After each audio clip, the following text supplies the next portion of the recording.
હળી ગયેલો દાંત છે, ડાપણની દાંત છે, હળી ગયેલી આખી. ખુલ્લું રાખજો, મોટું ચેક કરી લઈએ. આટલેથી બખોલ થઈ ગઈ આખી. બરાબર, દુખતું નહીં ને આટલા? ઓકે, ઇન્જેક્શન આપી દીધેલું હોય, બેરું થઈ ગયું છે, તો હવે પાડી દઈએ. બરાબર,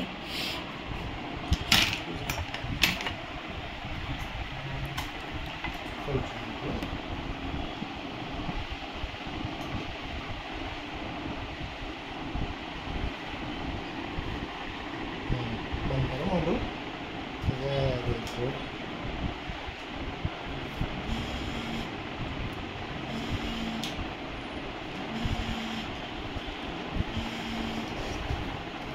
ખુલ્લું રાખજો. બરાબર,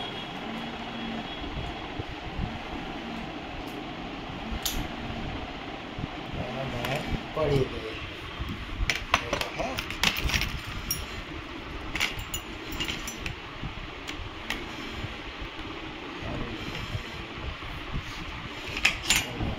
દુખાવો કઈ થયું નહીં દક્ષાબેન? બસ ત્યારે